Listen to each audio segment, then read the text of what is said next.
नमो तस्सा भगवतो अरहतो।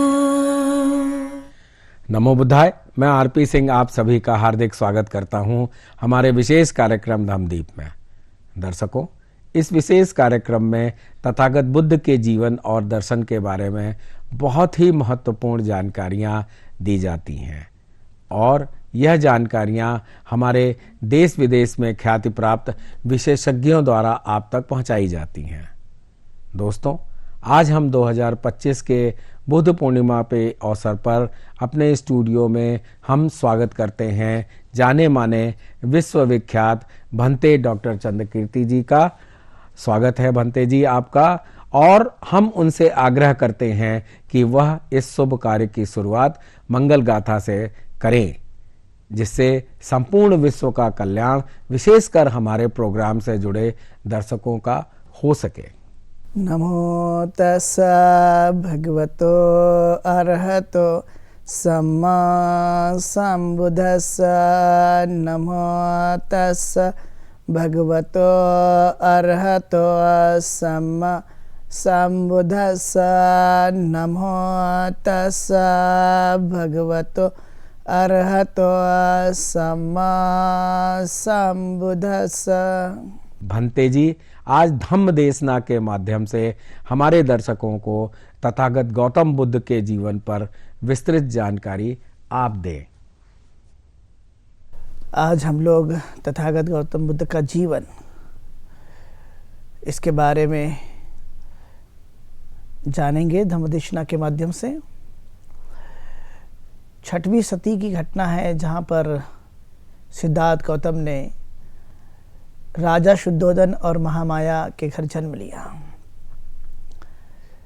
वे कपिलवस्तु के रहने वाले थे और जिस समय सिद्धार्थ का जन्म हुआ उस समय राजा शुद्धोधन कपिलवस्तु के राजा थे। यह एक बड़ी ही अजीब घटना हमें उनके जीवन से संबंधी देखने के लिए मिलती है कि सिद्धार्थ का जन्म जो है वो खुले आसमान के नीचे, साल वृक्ष के नीचे लुम्बिनी में हुआ। चूँकि आप देखते हैं कि जो कपिलवस्तु और लुम्बिनी है यह कुछ दूरी पर है और कपिलवस्तु से अपने मायके जाते हुए महामाया, और इसलिए प्रसव पीड़ा के दौरान लुम्बिनी वन में ही उनका सिद्धार्थ का जन्म हो गया। उसके बाद उनका नाम जो है वो सिद्धार्थ रखा जाता है और कुछ दिन बाद ही महामाया की मृत्यु भी हो जाती है। उसके बाद उनकी मौसी महाप्रजापति गौतमी, जो कि राजा शुद्धोधन की दूसरी पत्नी थी, वो सिद्धार्थ गौतम का पालन पोषण करती है। तो इस तरह से सिद्धार्थ गौतम धीरे धीरे धीरे अपने जीवन काल में आगे बढ़ते हैं।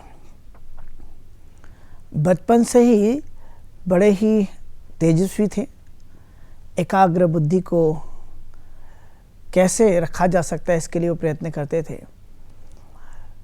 और इसलिए 8 साल की उम्र में खेत में जाकर उन्होंने आनापानासति, मतलब मन को काबू करने की विद्या उन्होंने सीखी थी, जो कि बहुत ही महत्वपूर्ण है। क्योंकि आप देखते हैं कि मन पर काबू पाना ये सबसे बड़ी बात होती है, क्योंकि मन को जीतना, एकाग्र बनाना और उसे अपने वश में करना, यह एक बड़ी कला है। पाली में ऐसा कहा जाता है, फलंग चपलंग चित्तंग दुरखंग दुनिवार्यंग जुंग करोति मेधावी उसुकारो व तेजनंग। अर्थात मनुष्य का मन चंचल है, चपल है, वह दूर दूर तक जाता है। यदि वह बुद्धिमान है तो वह अपने मन को वश में कर सकता है। जैसे तीर बनाने वाला या बाण बनाने वाले बाण को सीधा कर देता है, उसी तरह बुद्धिमान व्यक्ति भी अपने चंचलता को रोक सकता है। तो देखा गया कि सिद्धार्थ गौतम 8 वर्ष की आयु में अपने मन को कैसे काबू में करना है, इसकी कला वह सीख रहे थे। इसलिए खेतों में जाकर के पेड़ के नीचे ध्यान लगाना, आंखें बंद करना, अपने मन को एकाग्र करते हुए कैसे हम अपने मन पर जीत हासिल कर सकते हैं और बाह्य मार को कैसे परास्त कर सकते हैं, इसके लिए वो अधिकतर प्रयत्न करते रहते थे। अर्थात बचपन से ही उनकी इस तरह की जो व्यवहारिक जो प्रवृत्तियां हैं, जिसे हम नेचुरल जो गुणधर्म कहते हैं या नेचुरल क्वालिटी कहते हैं, वो उनके अंदर में हमें विशेष तौर पे देखने के लिए मिलती हैं। 16 साल की आयु आते आते जब उन्होंने काफ़ी कुछ अपने बाल्यकाल में अध्ययन भी किया और जब युवा अवस्था में आए तो उस समय हम देखते हैं कि बचपन में ही शादी होने का जो प्रभाव था सोसाइटी में वो हमें देखने के लिए मिलता है। लेकिन सिद्धार्थ गौतम की 16 साल की आयु में यशोधरा से शादी हुई। शादी होने के बाद वो अपने वैवाहिक जीवन को जीते हुए एक नियम था कि 20 साल की अवस्था में, चूँकि सिद्धार्थ गौतम शाक्य परिवार से थे और उस समय शाक्य एक संघ हुआ करता था जिसका 20 साल की आयु में हर शाक्य व्यक्ति को या शाक्य कुल में पैदा हुए व्यक्ति को उस संघ का सदस्य बनना होता था। सिद्धार्थ भी 20 साल की आयु में वह शाक्य संघ का सदस्य हो जाता है। एक कंडीशन होती है कि शाक्य संघ के जितने भी नियम होंगे उस नियम का पालन करना हर सदस्य को होता था। यदि जो भी सदस्य इस संघ के विरोध में जाता है, उसका नियम का उल्लंघन करता है, तो उन्हें कड़ी से कड़ी सजा भी उस नियम के उल्लंघन करने के बाद दी जा सकती है। ये प्रावधान हुआ करता था और ये सिद्धार्थ गौतम भी इन सभी नियमों का पालन करने के लिए वह कटिबद्ध थे, क्योंकि वह नियम हर एक व्यक्ति पे समान लागू हुआ करते थे। अब धीरे धीरे उन्होंने इस संघ के मुताबिक भी काफ़ी दिनों तक यह जीवन को जिया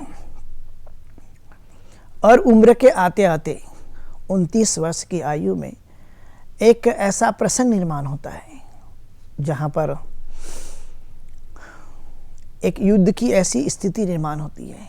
वो था शाक्य और कोलियों का झगड़ा रोहिणी नदी के पानी को लेकर, क्योंकि उस शाक्य और कोलियों के एरिया से एक नदी बहती थी जिसका नाम रोहिणी नदी था और वह रोहिणी नदी के पानी को लेकर जब युद्ध छिड़ा, क्योंकि कोलियों ने इस बार रोहिणी नदी का पानी का इस्तेमाल किया। कंडीशन ये थी कि ये पानी का बंटवारा दोनों ही करेंगे, कोली और शाक्य, लेकिन इस बार कोलियों ने जल का जो उपयोग है वह कर लिया और शाक्य को नहीं मिला। ऐसे समय में शाक्य एक क्रोधित हुए और उनको लगता था कि उन्होंने ये कोलियों के खिलाफ युद्ध करना चाहिए। जब ये बात संघ के माध्यम से कही जाने लगी, शाक्य संघ के माध्यम से, कि अब हमें युद्ध करना है, तब सिद्धार्थ गौतम की आयु लगभग 29 वर्ष की हो चुकी थी। निर्णय लेने की ताकत, समझ और वह रेशनल पावर उनके पास मौजूद था।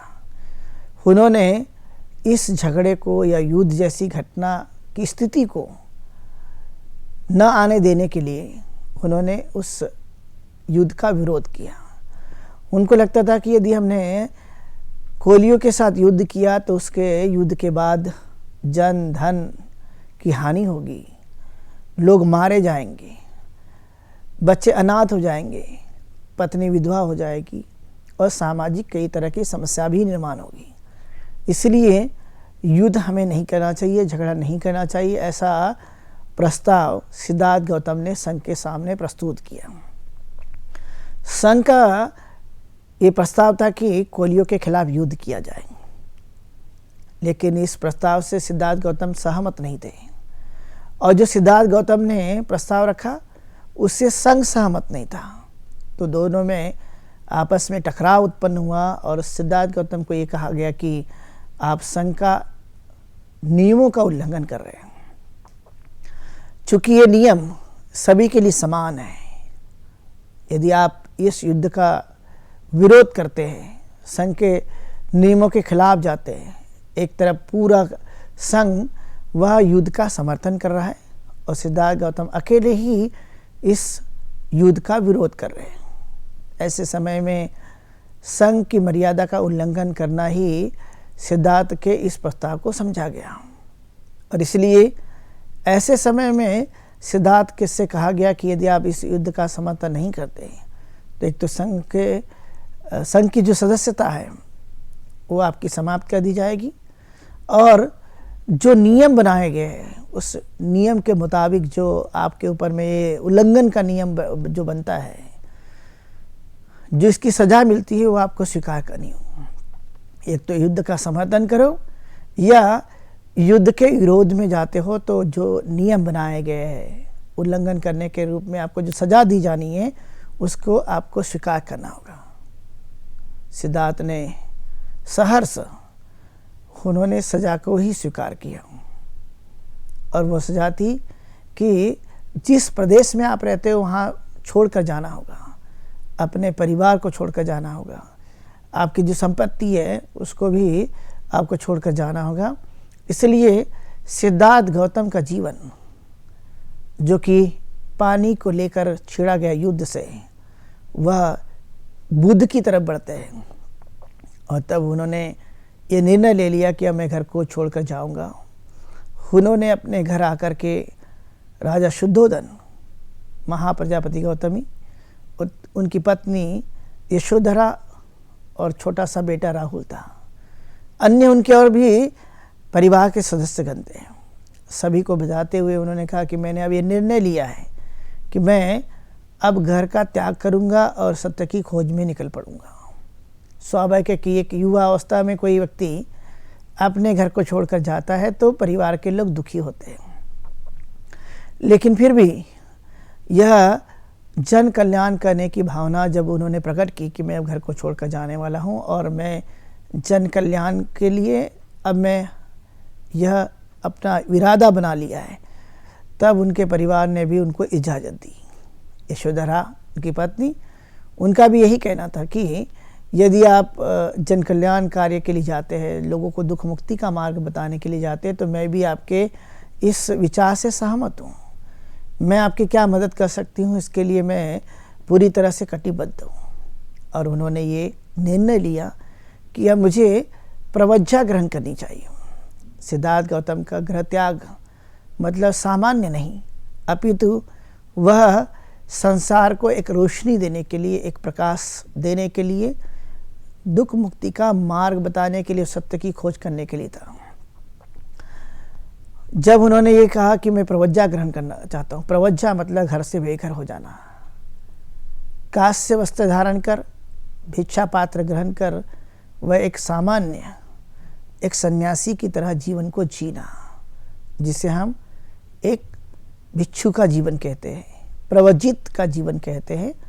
और उन्होंने प्रवज्ञा ग्रहण करना स्वीकार किया कपिलवस्तु के ही आश्रम में, जहाँ पर एक ऋषि का आश्रम था, वहाँ पर गए। और जिस समय उनकी प्रवज्ञा हो रही थी उस समय स्वयं राजा शुद्धोधन और महामाया भी मौजूद थी। कपिलवस्तु के इस आश्रम में उनका मुंडन किया गया, कांस्य वस्त्र उन्हें पहनाया गया, दीक्षा दी गई और पात्र लेकर के वह फिर वहाँ से निकल पड़े कुछ ज्ञान अर्जित करने के बाद। तो उनको एक सारथी, छंदक और कंदक, एक घोड़ा और एक सारथी, ऐसा दोनों ने मिलकर उनको एक आश्रम से लेकर के एक जंगल तक छोड़ाया। अभी भी कपिलवस्तु के लोगों को ये उम्मीद थी कि कहीं ना कहीं ये वापस आ जाएंगे, सिद्धार्थ गौतम कभी न कभी वापस आएंगे। लेकिन सिद्धार्थ गौतम ने गृह त्याग किया। अब ये उनका अंतिम लक्ष्य था कि मैं अब घर पुनः कभी वापस नहीं आऊँगा। इसलिए उनके इस गृह त्याग को महाभिष्क्रमण के नाम से जाना जाता है। महाभिष्क्रमण मतलब घर से निकलकर या गृह का त्याग करके हमेशा के लिए गृह त्याग कर देना। ये वापस आने की अब संभावना नहीं रह गई है और इसलिए वह एक बार निकल गए। निकलने के बाद प्रवज्ञा ग्रहण करने के बाद वो आगे बढ़े और वह आलार कालाम के आश्रम में गए। आश्रम में जाने के बाद उन्होंने ध्यान की 8 सीढ़ियों का अध्ययन किया। कैसे ध्यान लगाया जाता है, कैसे मन को काबू में किया जाता है, सांस को कितनी देर तक हम अंदर तक पहुंच करने के बाद महसूस कर सकते हैं, और भी अन्य विधियां थी जिसका उन्होंने बड़ा गहराई से अध्ययन किया। सिद्धार्थ गौतम स्वयं ही अपने जीवन काल में ऐसी कई सारी चीज़ों को बड़ी गहराई से जानते थे, समझते थे, एकाग्रता के साथ अपने उस ज्ञान को प्राप्त करने की पूरी तरह से कोशिश करते थे। वही काम किया। जब आलार कालाम के पास की उनकी शिक्षा समाप्त हो गई, तब उन्होंने दूसरे आचार्य के पास जाने का इरादा बनाया। उसके बाद वो पहुँचे उद्दक राम पुत्र के पास, और उद्दक राम पुत्र के पास जाने के बाद उन्होंने 9 संज्ञा, मतलब 9 ध्यान की जो सीढ़ियाँ है वह उन्होंने उनसे सीखी, और सीख करके वह जितना पर्याप्त उनसे सीख सकते थे, ज्ञान अर्जित कर सकते थे, विद्या ग्रहण कर सकते थे, वह बखूबी किया करते थे। यदि उन्हें 1 घंटे तक बैठना है तो 1 घंटे तक कंटिन्यूसली बैठते थे, ध्यान लगाते थे। यदि उन्होंने कहा 2 घंटा बैठना है तो 2 घंटा बैठते, दिन भर बैठना है तो दिन भर बैठा करते थे। यानी एक विद्यार्थी के रूप में, एक सीखने की प्रवृत्ति के रूप में जो सिद्धार्थ गौतम के पास जिज्ञासा थी, या जिन तथ्यों को वह हमेशा मानते थे, उस पर वह हमेशा अटल रहा करते थे। इसलिए उनके सीखने की प्रवृत्ति ने उन्हें एक पूर्ण ज्ञान प्राप्त करने के लिए शुरू से ही यह अवसर प्रदान करते रहे। जब उद्दक राम पुत्र के पास की ज्ञान समाप्त हो गया, तब वह स्वयं से ही अभ्यास करने लगे। जंगलों में जाकर हड्डियों का तकिया बना करके सप्ताह भर में 1 अन्न दाना खाकर, 15 दिनों में 1 अन्न का दाना खाकर, और कई बार तो महीने पर भी कुछ भोज्य पदार्थ ग्रहण करने के बाद वह पूरी तरह से ध्यान में लग जाते हैं। इसलिए ऐसा भी समय आया था जब वे अपने शरीर को छीन पाया, जहाँ पे उतनी संवेदनाएं नहीं है, ताकत नहीं है। और इसलिए इस प्रकार की चीज़ों को करते करते हम देख पाते हैं कि ऐसा जो समय आया, ऐसे समय में वह किस तरह से अपने आप को बना सकते हैं। वो बनाने के लिए पूरी तरह से उन्होंने जो अपने आप पर जो असर डाला, इसलिए शरीर जीर्ण छीर्ण हो गया। ऐसा कहा जाता है कि पेट को जब हाथ लगाते तो पीठ को लग जाता था। शरीर में उतनी संवेदनाएं गति नहीं कर पा रही थी, इतना शरीर छिन्न हो गया। अंतिमतः हम देखते हैं, एक बार वे सेनानी ग्राम में गए, जहाँ पर सुजाता उस सेनानी ग्राम की रहने वाली थी। वहाँ पर वे जाते हैं और एक बरगद के पेड़ के नीचे ध्यान लगाते हैं। इस सुजाता ने मन्नत मांगी थी कि यदि मुझे पुत्र की प्राप्ति होती है तो मैं इस पेड़ को स्वर्ण पात्र में खीर भेंट करूंगी। और तब वो समय आ जाता है, और जब वो अपने घर के नौकरानी को भेजती है, जाइए वहाँ पर देख कर आइए। तो जब वो देखने जाती है तो देखने के बाद देखती कि आज तो कोई श्रमण ध्यान मुद्रा में है, शरीर में तो तेज तो है लेकिन बहुत छिन्न है, एक मुद्रा में बैठा हुआ है, ध्यान लगाकर बैठा हुआ है। ऐसे समय में वो देखकर घर वापस लौटती है और सुजाता से कहती कि मैंने साक्षात तो आज देव ही देखा है। वह श्रमण जो बहुत तेजस्वी दिखाई देते हैं। सुजाता को भी बड़ी खुशी हुई, और सुजाता को लगा कि मुझे स्वयं को ही वहाँ पर जाना चाहिए। ये भावना उसके मन में आती है, और स्वर्ण पात्र में खीर लेकर के उस जगह पहुँचती जहाँ सिद्धार्थ गौतम ध्यान मुद्रा में लगे हुए थे।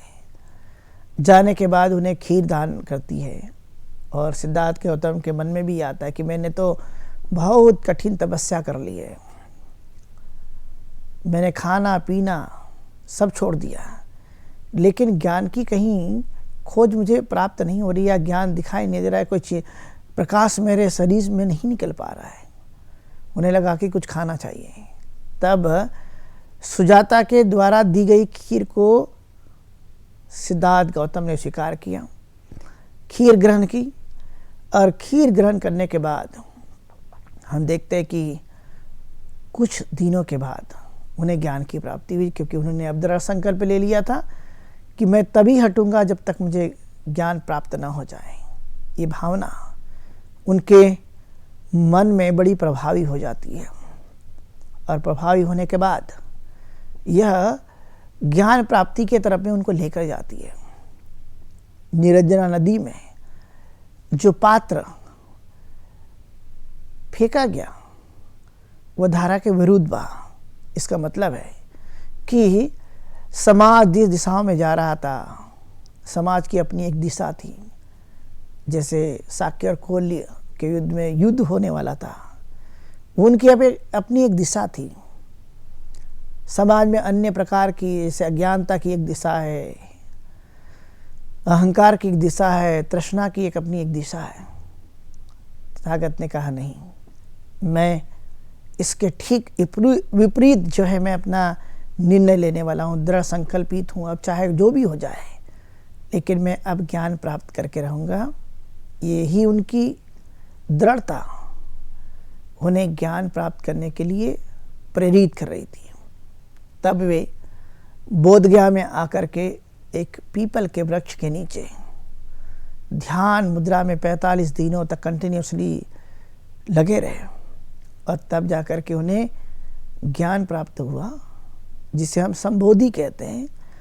संबोधि प्राप्त करने के बाद सिद्धार्थ गौतम बुद्ध अब वह सम्यक संबुद्ध के नाम से जाने जाने लगे। उन्हें सम्यक संबुद्ध कहा गया, क्योंकि उन्हें संबोधि प्राप्त की। संबोधि मतलब ज्ञान। वह एक ऐसी अवस्था जहाँ पर पूरी तरह से तृष्णा मुक्त हो चुका है, जहाँ सुख और शांति की और परम ज्ञान की अवस्था है, जहाँ पर मन में शुद्धता है, जहाँ मन में पवित्रता है, जहाँ मन में हर एक व्यक्ति के प्रति करुणा और मैत्री का भाव है, जिसे हम संबोधि की अवस्था कहते हैं, जहाँ पर अब कोई तृष्णा बची नहीं, लोभ द्वेष मोह सब समाप्त हो गया। और तब उन्होंने कहा कि मैंने अब दुख मुक्ति का मार्ग खोज लिया है, और ये मार्ग मध्यम मार्ग है।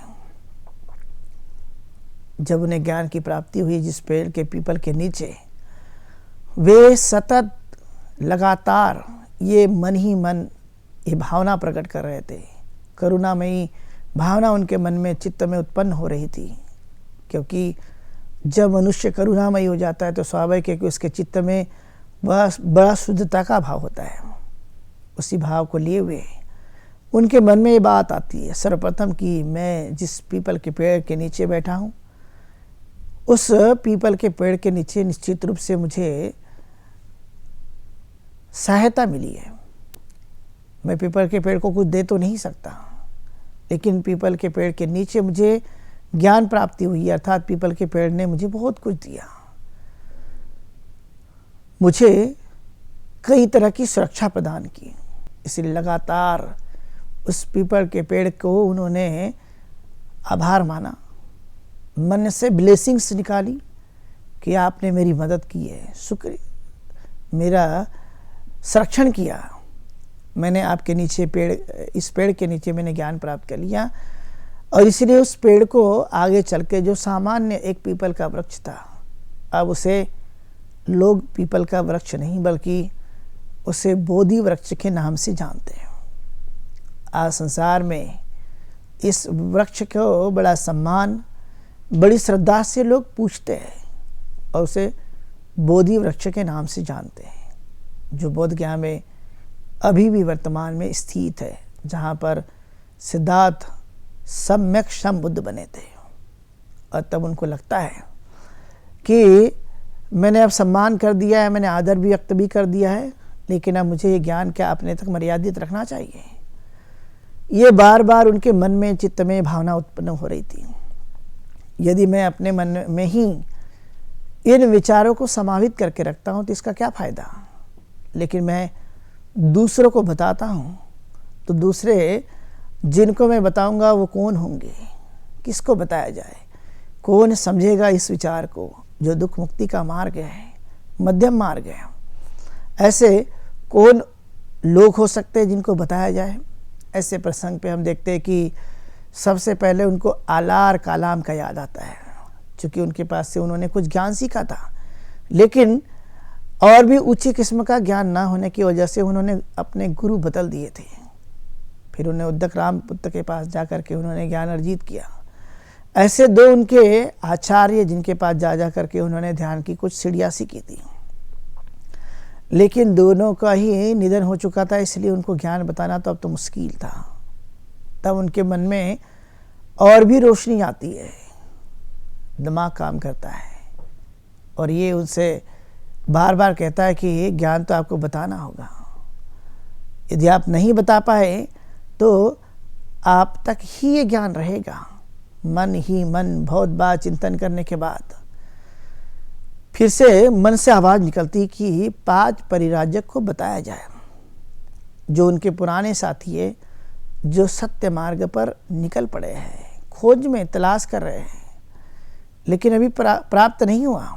सिद्धार्थ गौतम को तो सम्यक संबोधि प्राप्त हो गई, लेकिन उनके 5 साथी अभी तक वो चीज नहीं जान पाए हैं, क्योंकि वो कठिन तपस्या का मार्ग अपना रहे हैं। इसलिए उनके मन में आता है कि मैं उन्हें ज्ञान बताऊं, जो कि वो सारनाथ के इसी पतन में रुके हुए थे। तब उन्होंने देखा कि वहाँ जाकर ही ये ज्ञान बताया जाए। तथागत ने अपना निर्णय लेते हुए अपनी यात्रा शुरू की, बोध गया से सारनाथ की।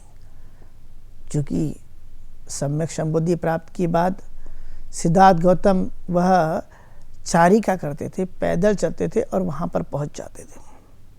इसलिए यह एक बहुत ही महत्वपूर्ण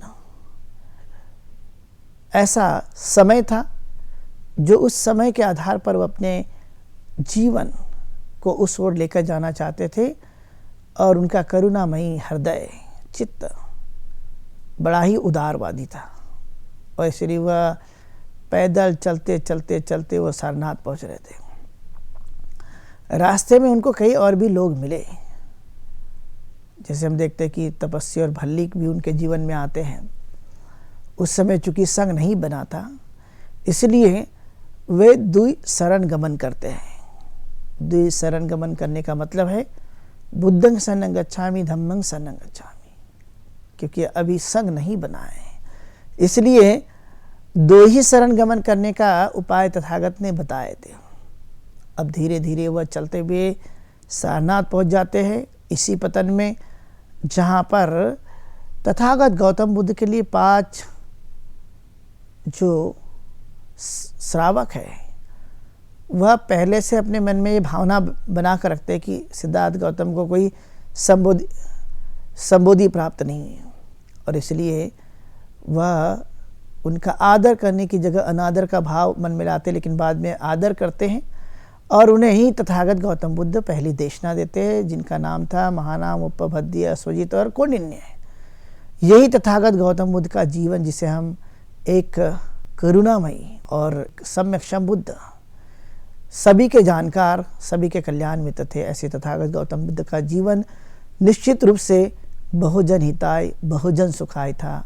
यही उनका मध्यम मार्ग था, यही उनका मध्यम मार्ग था। बहुत शुभ मंगलम।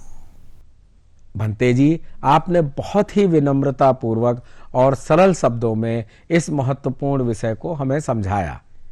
इसके लिए आपको बहुत बहुत धन्यवाद और साधुवाद।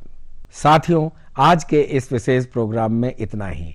अब समय हो चुका है आज के प्रोग्राम के विश्राम होने का, लेकिन उसके पहले आपको बताते चलें कि आपके मन में भी जो प्रश्न हो वह आप इस प्रोग्राम के माध्यम से पूछ सकते हैं। और प्रश्न पूछने के लिए आप हमारे व्हाट्सएप नंबर 9639010109 पर अपना प्रश्न भेज सकते हैं या हमारी ईमेल आईडी subhartibuddha@gmail.com पर भी भेज सकते हैं।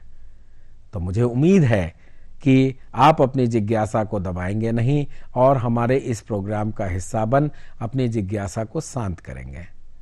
तब तक मैं आरपी सिंह भंते डॉक्टर चंद्रकीर्ति जी के साथ लेता हूं विदा। कल इसी समय आपके समक्ष फिर उपस्थित होंगे। नमो बुद्धाय। नमो तस्सा भगवतो अरहतो